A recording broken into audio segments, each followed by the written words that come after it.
Today we're going to talk about takeovers, and I'm talking the absolute basics of takeovers. So I've got a very simple, easy to read wiring system right here, and we're going to kind of take a quick look at it. And what we'll do is, if you look at the document I made, it is a generic, what I would do as far as a takeover goes, but I also would say that I would follow that pretty well if I were you guys on the different processes. So we're gonna go over that.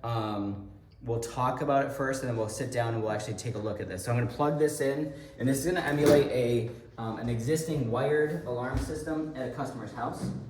So we'll see what this does. I just popped a used battery in there, so hopefully it won't be beeping at us the whole time that we're talking here. But as far as this goes, I know this is a lot of reading. I'm going to throw it on the board here so we can actually look at it that way too. But each of you have that. Once we're done here, I know none of you have your binders, so actually have your binders because Mason's got them. So hand those back to me. I'll get them hole punched and I'll put them in your binders. But also remember Discord. I'm putting everything we talk about, everything we're training on into Discord. I may not have the right permissions on certain groups, so if you say, hey, I didn't see the training from today, let me know and I'll make sure that I pop it in wherever else, whatever the case may be. I think what I'll do is I'll make a training folder and say, you know Discord better than I do. Can you make a link to a different channel from within one channel? Maybe? As into like a different group? I don't know if that's what, maybe, I don't know. If I've got a training group, and then I've got a takeover group. Can I say, today's training was on takeovers, like just a one line in training, so that you can say that, and then here's the link, and then it links you into that other group? Yeah, you can. Yeah, you can. Okay, good. So I'm relatively new to it, so I just want to make sure you can do that. So that's what I'll probably do. So I'll have just, the training one will just be like one-liners. Today on this day we talked about this, have a link to the training in whatever section it actually is supposed to fall into. So that's the thought right now. Let's see here. So I'm gonna open up on the screen so we can just kind of view it this way too. There is. Let me duplicate display so I'm not killing my neck here.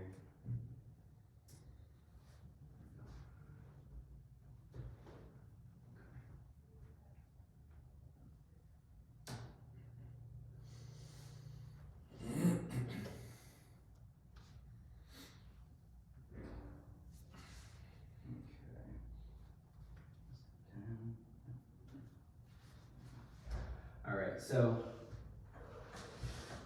we'll go over this again. It's a lot of writing, so I'll just kind of talk to you about the concept here.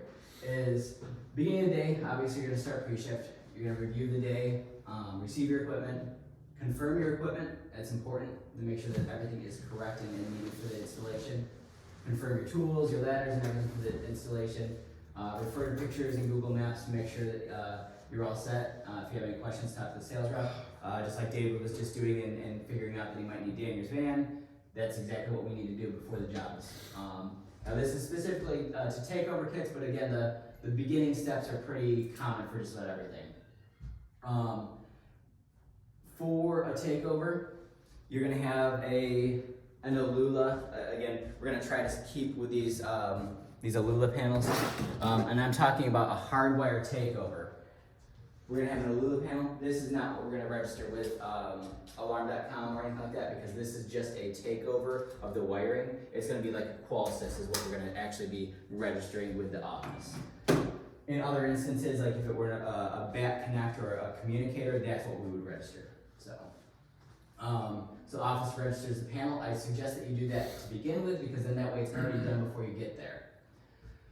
Confirm you have your work order or blank work order. Prepare extra wireless sensors to take just based off the new panel, and to add in an existing equipment doesn't work correctly. So if the existing wiring doesn't work, or if they are bad sensors, if you have extra wireless sensors and extra hardwire sensors, then at least you know that you can make something work and you won't have to go back to the office. You won't have to work on something else if you don't have that. And then of course you clock out of ISOL.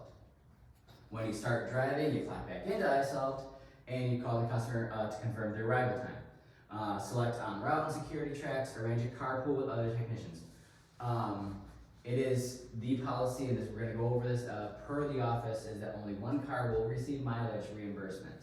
So that means if I've got 3 people going to a job, we wanna make sure that we're taking a van, a company car, whatever else. Or in instances where there's absolutely no way we can fit, like in Daniel's van or the van or whatever else, we can only fit 2 people and one other person has to drive separately. Make sure that we talk to the office about that. As far as like Carly is going to be listing out who's driving, like who's gonna be the primary driver. That way when Michael is doing the times and doing your mileage stuff at the end of the week and the beginning of the next week, he can actually then say, okay, well, this is the correct person to get mileage, or this person doesn't get mileage because they weren't the designated driver.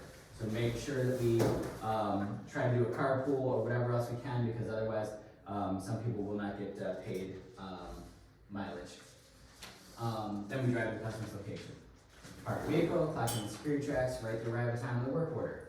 Introduce yourself to the customer. Make sure you are parked in appropriate locations. Now, that's pretty much the first thing you're going to want to do, because of course if you're blocking them or if you need to do something, move the car, you don't want to have to get into the house, get started, and then have to go and move afterwards. Just get parked where you, so confirm to begin with that you're parked in the right location. Then after that, you're going to start your preliminary install. So once the equipment is at the customers, discuss the existing system and if they want to keep the keypad in the same location as the prior system. That is important because if they don't want it in the same location, you got to figure out power to it, you got to figure out other things like that. So one of the first questions is that. Discuss that you need to test the system, make sure everything's working to find out if there is an issue before you start. Engage with the customer, make sure they have downloaded alarm.com and get the process started. And have them look for the email from agent and alarm.com regarding setup in the new account. Now they can't get much further than that, but at least then they already are starting with that, and they also know that you're going to need them later on to finish the setup of that. So hopefully they won't go running off, and you know, you won't be left later on to be like, okay, well they're not here and I cannot finish this install. So then you want to find out if the customer's current system is being monitored. Have them reach out to either be put in test or canceled if they are so. Make sure the cell unit or any Wi-Fi, any communication medium is disconnected from the current system before we test anything. So we want to make sure the system is not going to send a signal to a cops. Mitch, you want to tell them the quick story of what happened to you? Are you talking about? Yeah. So we were doing an alarm. As soon as Brian showed up, he told the customer, hey, you might get a call from dispatch. Well, the call never came, and we finished up and everything, and we were walking out, and I was in the Uber, and I was just playing with my drill like that, and then right as I walked around the car, the cops were walking up, and I was like, oh, hello. Definitely not the right time to be pulling out a drill. And let alone, I think he's carrying, what were you carrying? I think the old Oh, can. I had a big old box So it of looks like he was all the carrying- equipment, and I was like, So it looks like he's carrying stuff out of the house, like we're taking stuff out of the house, and he's carrying, looks like he's possibly reaching for something else. And 2 cops are walking towards us. It's like, okay. So I just instantly set everything on the hood of her car, and I was like, hey, she's inside. So, if you want her. But oddly enough, the prior company didn't even call her. Didn't call at It was all. about an hour and So- 45 minutes later too that they finally. Yeah, so we didn't expect anything to happen, to anybody to come. But again, dispatch does take time at times, you know what I mean? But then when she was calling that company, ADT or whatever it was, they were giving her a hard time, like, oh no, you're not allowed to do this or whatever else. And they'll do that all the time. So again, find out if they're being monitored, unplug any cell stuff before you even touch anything. I think what we're doing is we're just trying to figure out what the master code was. And what the prior company did was they made the old master code, 1234, the actual duress code. So when we put in 1234, we actually did duress instead of disarming the system. Was that Tatiana Fernandez's? No, that might have happened to her That's too. the exact This- same thing that happened. This was somebody else. I forgot. It was one of Jess's customers, but I don't remember exactly what her name was. So, but it's very, very interesting scenario. But it can happen. So again, make sure that anything communication-wise, Wi-Fi, on the device, as well as any, like you're gonna have ring and tip on like an old panel, or else you might have a communicator that might look something like this, or a cell module with an antenna. Those just get disconnected from it before you go any further. Open every door, check every window, see what opens, what doesn't on the system. So right here, we'll kind of shift over to this really quick, and if you guys want to just kind of maybe line up right around it really quick, you can kind of see right now the system is showing that it is not okay. There's trouble on it, and I don't have a green light. Now this is a DSC system. When everything's actually closed, you're gonna get a green light. So, for example, when all the doors and windows are actually closed and they don't fight with each other.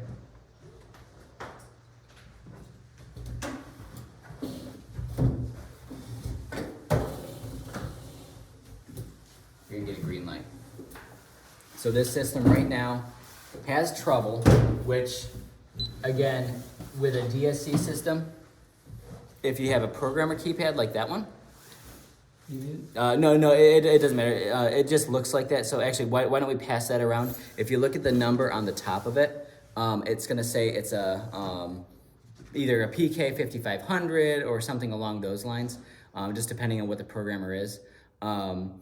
These ones are either 5501s or 5508s, and what they do is they show you some display, but it doesn't show you everything. And next time we go into a more advanced alarm, I'll show you how a programmer can actually show you more information than just this. But right now, we think the system thinks it's okay, but it does have a trouble. So I can actually hit *2, which is gonna tell me there's a trouble on 8. If I hit 8 again, it says 8. So if you look at just Google or whatever else, and I'm just gonna do Google or DSC trouble codes. So that DSC 1616, 1832, and 1864 trouble alerts.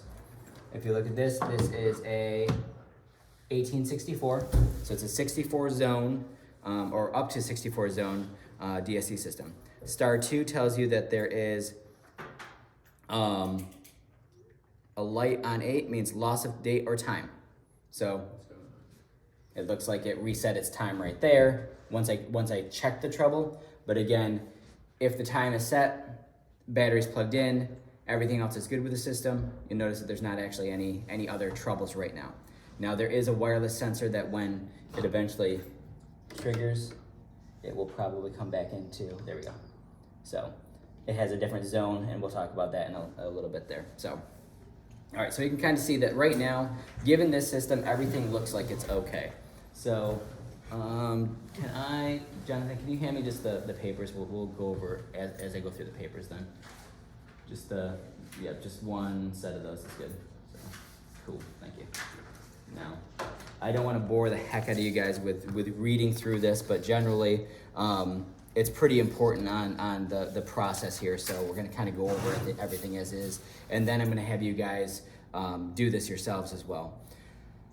So you're going to check to see if the system's okay, and I can see I'm going to open up a door.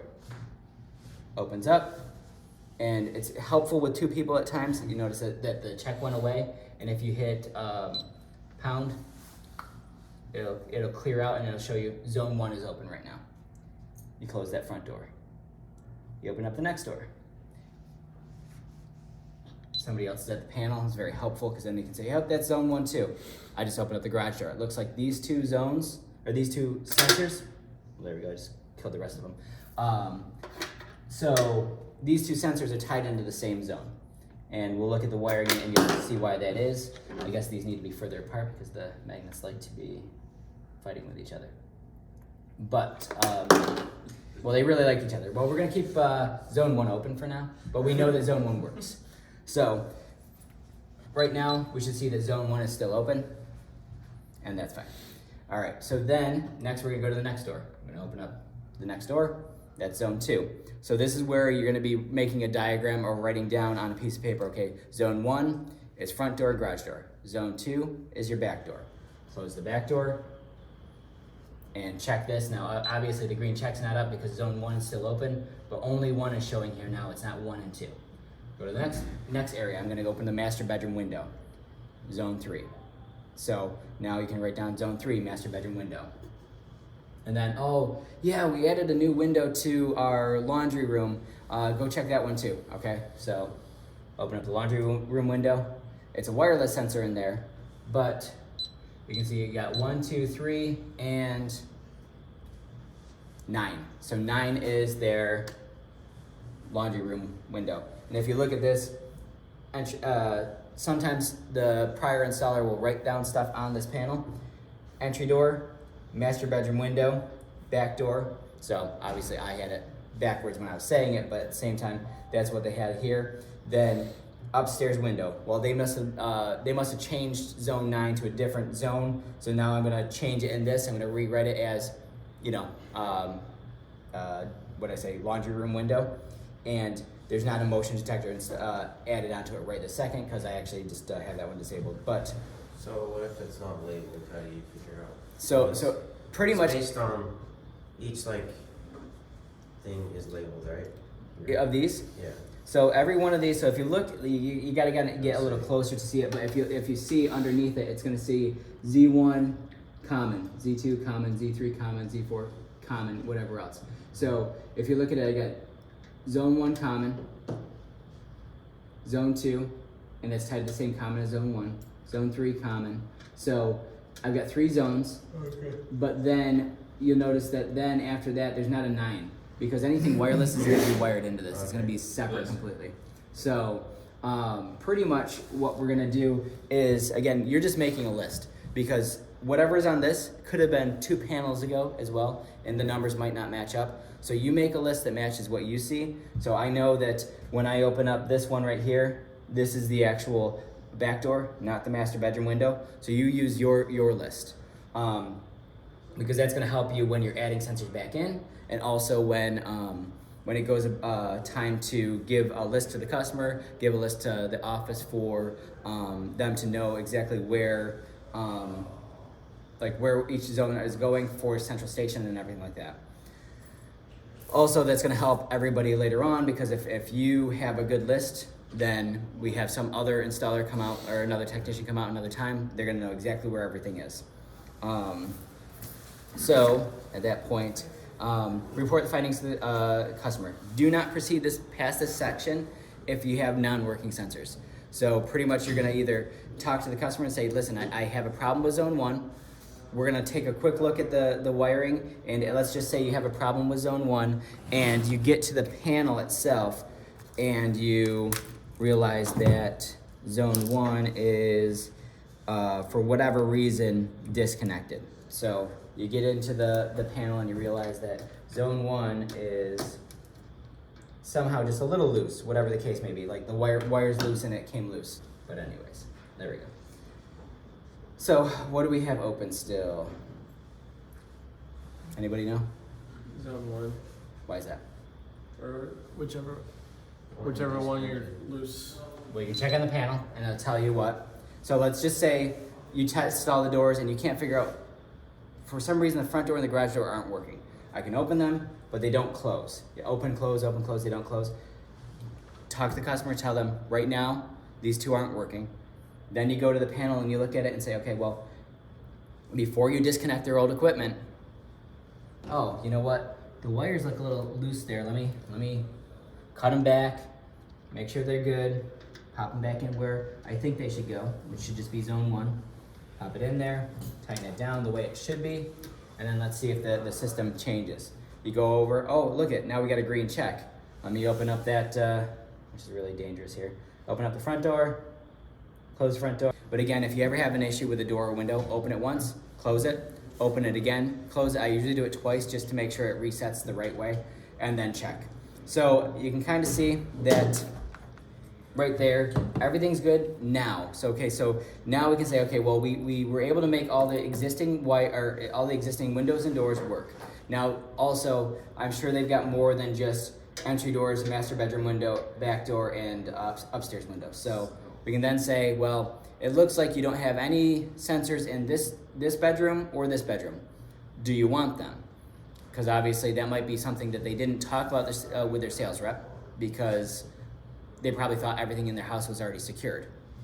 In that case, that could be a good upsell. Or you can at least put that in their mind of, okay, well, if you want, your son's bedroom to be secure, we can always add another wireless sensor, and I've got a couple on the car right here, so I can talk to the office and figure out exactly how much that would cost you. Then you can kind of open it up that way if you want to as well. But again, check everything in the house and then make a good list, and then pretty much you can say, here's that final list of everything that's secured in the house. Then if there's ever a question, you can go from there. Now I would also suggest that you also make note of any other bedrooms that don't have sensors, because then that way you can always refer back to it if you need to, and be like, hey, that customer called and they were wondering, you talked about extra sensors. Well, it's a week later. I don't remember how many windows they have, but if I have that diagram, if I have that list, I can say, master bedroom, 3 windows, check. Zone 3. Back door, 1 zone, check. Garage door, 1, zone 1. Front door, zone 1. Upstairs, all on the same zone. And then bedroom 1, 2 windows, not a zone. Bedroom 2, 3 windows, not a zone. At least then you know that they might need 5 additional sensors. So keep note of it. Then you'll have that information for later on. If all zones and sensors are working, continue with the install. So then you're going to locate the keypad, the panel itself, the transformer, which is plugged into the wall right here, and any additional junctions. Take pictures and note all locations of key components. So those components are absolutely crucial. You need to know where the panel is, you need to know where the keypad is, you need to know where that transformer is that powers that panel. So take good pictures of all those things, because they're going to potentially be needed later on. Just take those pictures. We're going to upload those to security tracks as well. The next thing what we're going to do, make sure we don't get electrocuted or have a problem. We know the system's working, so we're going to unplug it from power. So take that power out. And why is the system still running? Battery. So disconnect the battery. I knew that was going to happen. Well, we know that the system was working before we disconnected everything, so by the time we're done, it should be working again. So, disconnect the battery, disconnect the power, we have no power to that. So now, the next step is, before we do anything, after that, we're gonna you can unplug the keypad and take that down because you already took a picture of it. But what I would suggest is that you then take good pictures of the wiring in here, because if by chance something moves, something gets disconnected, you want to know exactly how it looked before so that you can reference back to it. So take good pictures of this, close up with the wiring and everything like that. Next, labeling. So everything here has a label, and you can refer to this diagram too if you're not quite sure what things are.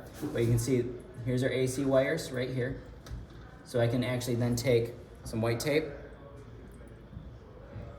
or if they have a beanie on some of them, like for example this one, I can take a look at this and say, okay, well, everything that's tied together here is zone 1. So I could actually write, again, what you're gonna really want in these instances is a permanent marker, which of course I probably don't have one of those in here because I use it all the time.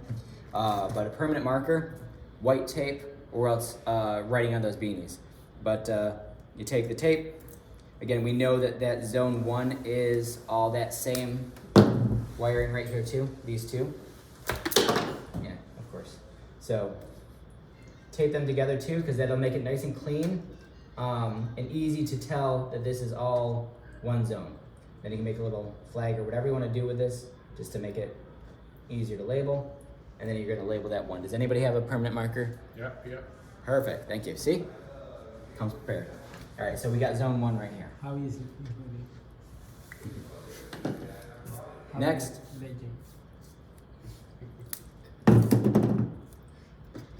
Then you look at the wiring and you can kind of see Z2 in common.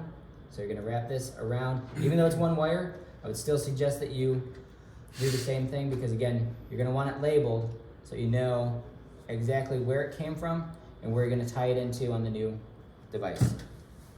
You never know you need it until you do. Exactly. And you might have a ton of wires in there. This, like I said, this is a simple instance. And so this may not be, you know, you might be looking at a mess. So following these wires, especially in a larger can, if you do it this process, even on a smaller one, it'll make it a lot easier on a larger one to find stuff and later on find stuff as well. So the first wiring says you put the zone together or zone 1, zone 2, and zone Yeah, 3? well, because zone 1, do you see how it's got a beanie between them? You might have, remember, you've seen a couple where you've got like one wire. So what this really is the garage door and the front door are tied together because they're wired in series. So if you look at that, and we'll talk about that once I get this disconnected, so you can actually look at the wires. Yeah, no, just get it kind of later. Yep. So it goes from one, it goes in the red, goes through this wire to the sensor, comes back to the panel right here on the black wire, and then I tie that to the next sensor here, which then goes to the next sensor, and then back to the panel right here. So right there, I pretty much am tying these together because I know that these two are together zone 1. So once they're actually labeled, I can disconnect them, pull them out. Same thing with the next one, 2, disconnect and pull out. Then with the next one, don't forget to label it before you disconnect it. 3, disconnect, and pull out. So we got our wires right here for those. Now, if you have enough slack from the video that you guys saw, you can pop out the tops of these and mount our communicator or our takeover above, if possible. So you could do something like this, and you notice that there's room for these to come in right here. So if there's enough slack on the wires, you can do that. Otherwise, you can take them out of here. I wouldn't suggest that you mount it inside of the metal can because again, it's gonna cause interference, especially in larger houses. So Can you drill a hole through the top you could drill a hole through the top, but on the wires? the concern is right here. Do you see right here? I don't have a lot of space for the wires. They might not be long enough to go, even if I drilled a hole here, to be able to go up. So we might actually have to take this whole panel down. So that's all the more reason why any wires that are in there, labeling them is very crucial. Now you might have a bundle of wires that actually don't go anywhere as well. Tape them all together and just label unused. Because at least then if you ever need to reference something else, because they might actually have sensors in bedroom 2 and bedroom 3 that they just, the installers never wired in because they were lazy. They might be there, it just might not be wired in.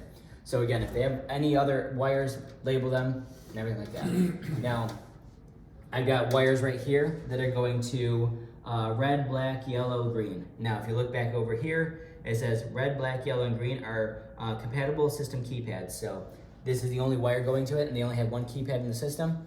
Well, that makes sense that this is probably the keypad, right? So we're gonna then take that, wire that, or label that as keypad. Now, if you have a labeler, all the more power to you. You can use a labeler in this instance too. I would just suggest that you leave one of the little, like see how I'm doing like a little wing there, because it helps keep it on there a little bit easier than just doing it straight around the wire itself, because sometimes straight around the wire itself it'll slip and then you won't have your label anymore. So KP. Now if there's more than one KP or keypad, I'd probably do like KP bedroom, KP garage, whatever the case may be. So labeling them is again very important. So then at that point you're going to find your screwdriver. Hell yeah, thank you.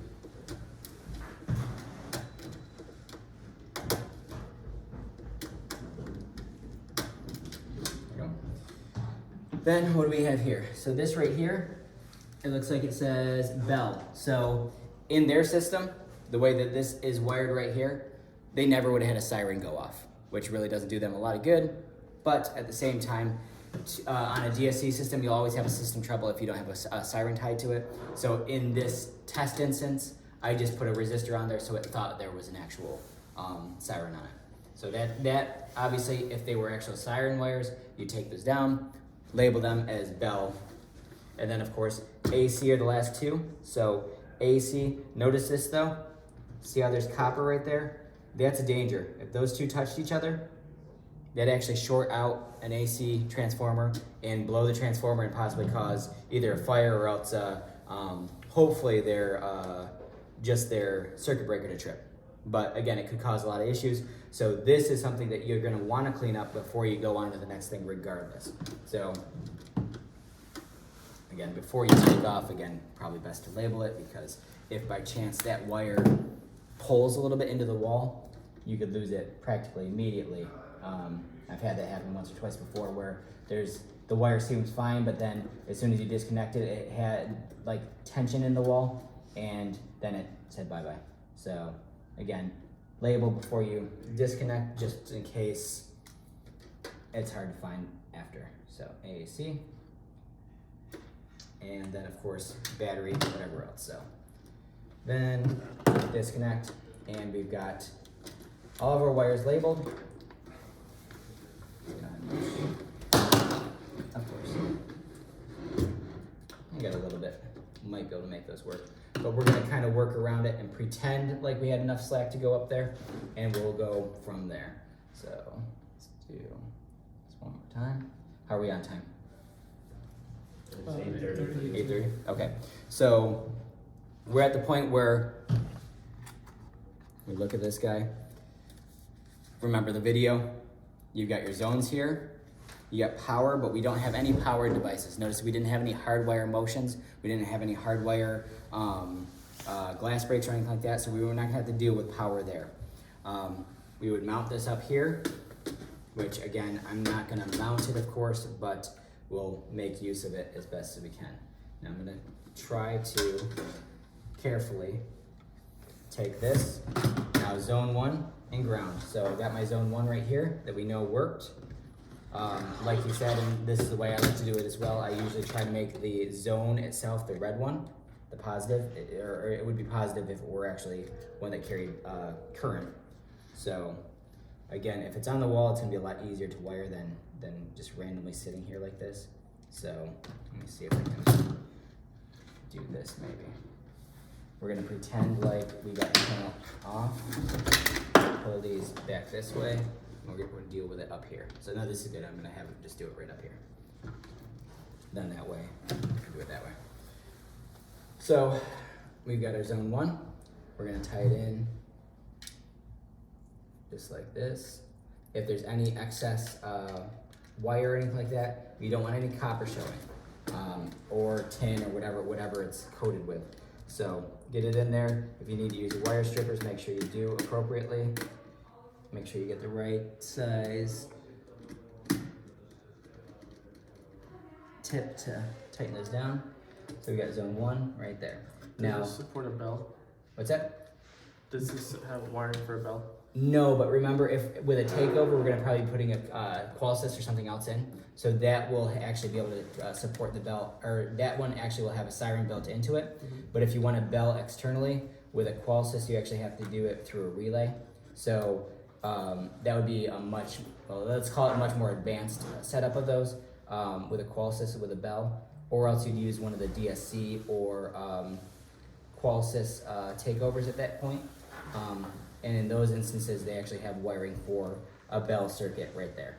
So if they have an existing bell, like an existing siren in the house that they want to use, that's where we're going to say, well, if you want to use that, we're going to have to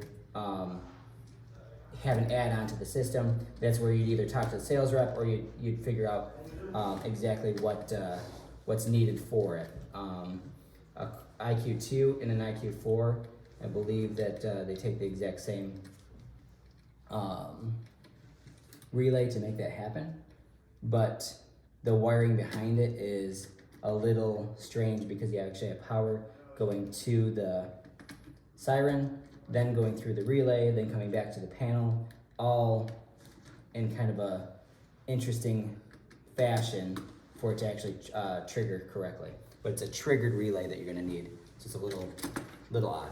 Let's put it that way. And then zone 3.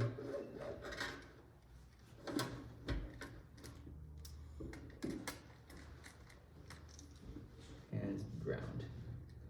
Now because this system knock on wood, is so simple. There's not much to it. That's really just about everything we need right there. Other than the fact that this takeover needs to get power. So how are we gonna get power to it when it's on the wall right here? There may be power close by, which will make it easy to run power to it. But if there's not, remember, we're not gonna need to power this device anymore.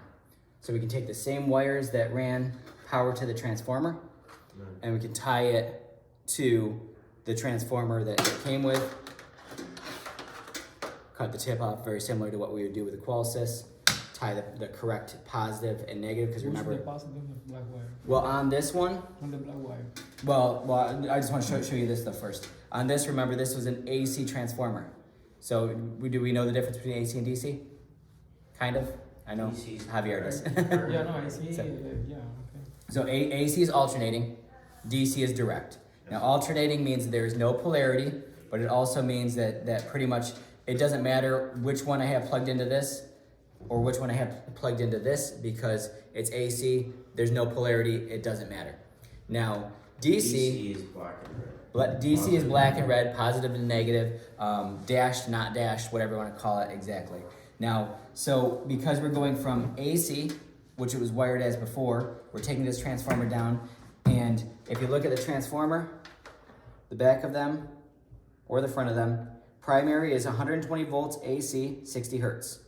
Secondary meaning output, is going to be 16.5 volts AC. So VAC means volts AC. So then you know this is an AC transformer. So we know that the output is going to be AC. That'll tell you how much your multimeter should read too. Exactly, yeah. So let's say they're having problems with the transformer, or you're having problems with power on a device. If it says, okay, 12 volts, 2 amps, if you have a multimeter and you're having issues with power, you can then wire this up, and then on the other side, plug it in. You should see 12 volts. If you don't see 12 volts, you might see, I mean, generally it's a 10%. So if it's within 10%, 5%, so let's just say it's 11.6 volts. That's usually okay to still carry the power. But once it drops down below like 11 volts, you're gonna potentially have a lot of power issues with it. It might be higher, just depending on how this transformer, like the quality of the transformer. So as long as it's close to the voltage, you're gonna be okay, but if it's far off or you're getting nothing, then you know there's a problem with the transformer. So as far as that goes, then we're gonna wire this in. We'd cut it back like at least a foot or two from the end of this, because what that allows you to do is if you have a problem with this dongle, it gives you more area to work with. If you cut it off like right here, you've only got an inch or two to work with the wires, and then you can have an issue. If you just strip it the wrong way, you could be out of luck with the end of the transformer, or the end of the dongle. So cut it here, give you a lot of space to work with that. But we're gonna pretend like we cut it, and then we ran it on this wire, then re-spliced it. Now you're asking what the positive and negative is on this. If you look at it, positive is going to be the dashed one, which is kind of counterintuitive. So your positive one is going to be the one with a dash, which you'd think negative, but it's not. It's opposite. And then the solid one is going to be your negative. So again, run it, power it up. David brought up a good point.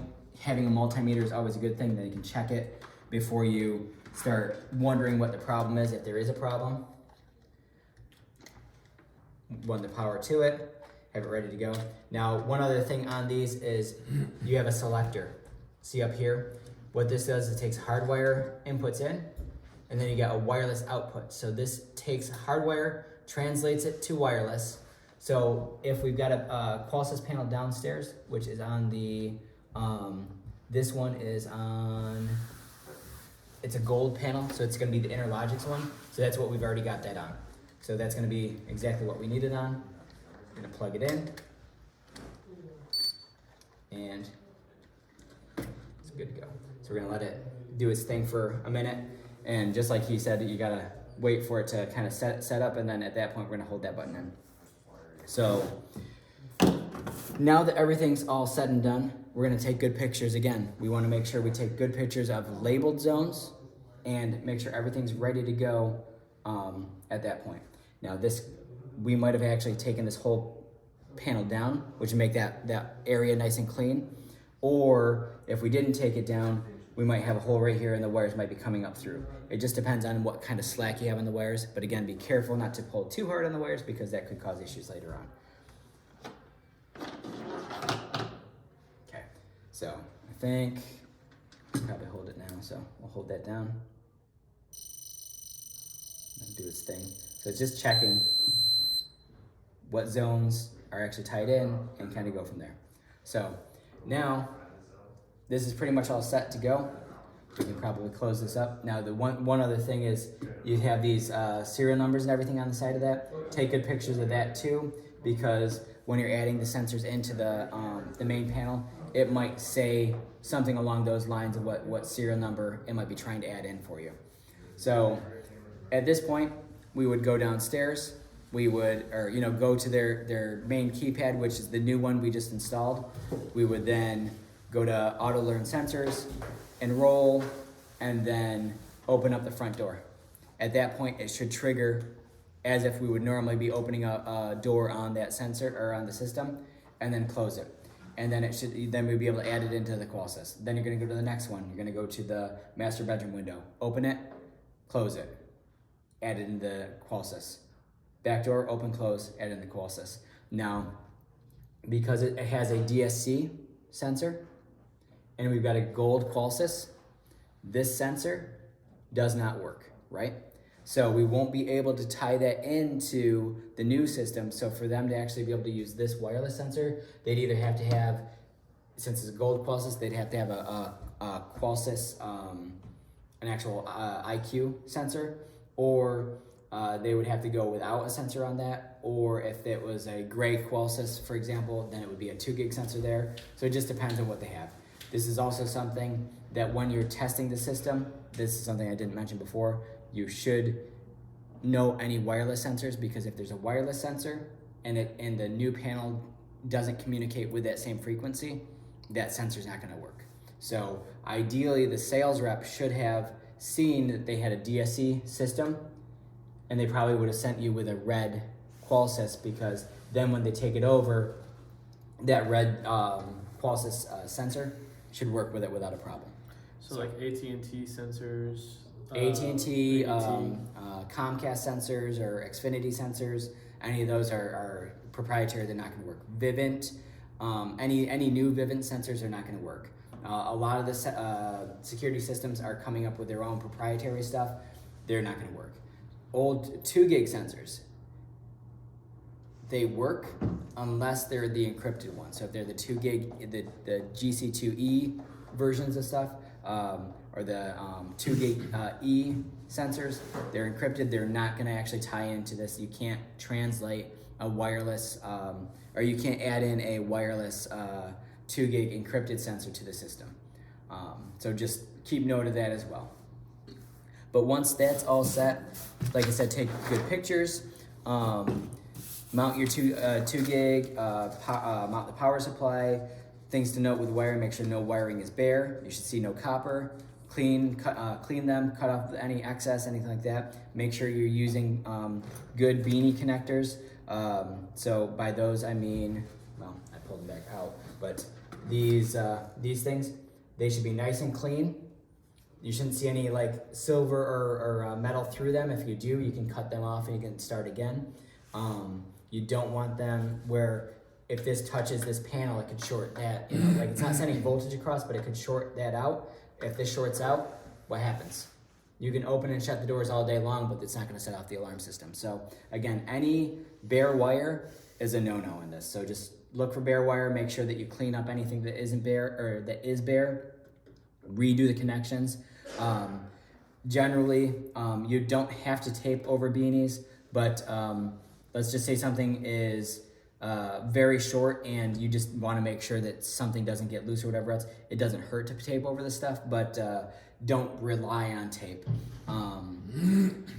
Also, if you have more than like maybe 4 or 5 wires, they're not going to fit in a beanie correctly, so make sure that you have a wire nut, but don't use the massive wire nuts. They're going to be too big. You're going to need the smaller wire nuts. You're going to have like little orange ones or little yellow ones that work a lot better than the huge red ones that are made for 12, 14 gauge wire, because you're going to need about 20 of those for it to be able to fit correctly in a red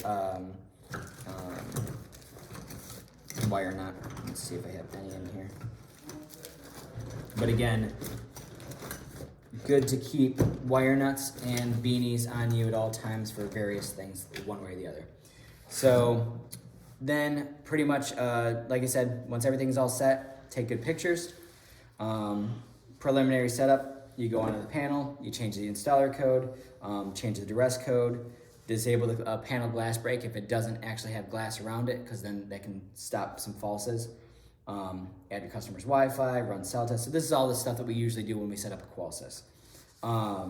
Set up the sensors, just like I was saying, learn them in, test the system. So once everything's all said and done, you're gonna make sure the system's in test, disable the siren on the Qualsys, go through and make sure that every signal goes through the central station. When you're all done, don't forget to secure all the windows and the doors. Close the windows, lock them.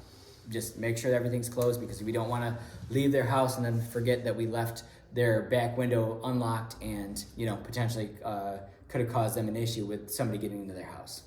So you're going to repeat that for every sensor, make sure everything's working. Like I said, arm the system, test it. You're going to train the customer on the panel. You're going to train the customer on alarm.com. Clean up everything, make sure you vacuum, make sure that any cut and loose wires are gone. Take all your boxes, everything like that, get out of there. And then discuss the install with the customer, go over any work, the work order, so they know what you did and what they can expect. Have them initial everything, confirm they're all set, and then make sure you have all your tools, and then get in your car, finish security track stuff, and check out of security tracks and check out of iSolved. Now, as far as AC and DC, I'm just going to touch on those again. So, like I said, AC wires, AC transformer, no polarity. DC wires, they go to 12 volts, which is also positive, ground, which is G or negative on the Takeover. So if you look at this, see I don't have, you can actually do it straight wires too. If you look at this one right here, I've got 12 volts and ground. So what would 12 volts be? Would that be the red or the black wire? Red. Red, yeah, right, because 12 volts is going to be your positive. Ground is going to be your negative, which will be your black wire. But again, if we have just a black wire, if it has dashes or no dashes, which one's going to be your positive or your 12V? Dashes is positive. Dashes is positive, yes. So just remember that. Again, this is going to be on our Discord. This is also going to be in your binder, so if you guys actually have your binders on you can refer back to it. Always can YouTube stuff if you need to, or Google stuff if you need to. But again, it'll be in Discord too, and it'll be pretty, I think we're gonna make it pretty straightforward and in sections. Okay, well, I'm doing a takeover, click on takeover. Okay, well, here's everything, here's this document. So hopefully it'll make it pretty straightforward. And if you have any questions, of course, reach out to Dario, reach out to myself, reach out to Mitch. We're here to help you. Again, as people do them more, we're gonna have let's just say David and Javier are our takeover masters. At that point, you can refer to myself, Dario, Javier, David, or Mitch. At that point, we're gonna have more and more people that we're gonna be able to rely on with questions. So, and then is there any other questions right now about this? I know this was a simple, the wiring is extremely simple, other than the magnets was actually the toughest part of it all. But other than that, pretty straightforward as far as this one goes, right? So I'm probably gonna have you guys play around with this exact setup in your free time. Now I say free time, but I mean anytime you're at the office, you want to play around with this and actually just see it firsthand. Feel free to. If you want to come in early and actually have one-on-one with this stuff, we can do that as well. Whatever works for you as far as that goes. So just let me know and we'll make sure that we get you taken care of. Now, I'm gonna make a more complicated one next time, and then I'm gonna have you guys actually look at the wires and realize what is what. I'm gonna have you guys label them, take a look at it as a team, and just figure out how it's supposed to be. I'm gonna step back and I'm gonna actually have you guys do that at that point. But it's gonna be more complicated, but between you guys, I think you guys can all figure it out together, and then I think that every one of you are gonna learn a lot better that way too. So, any questions for today on this part? Awesome.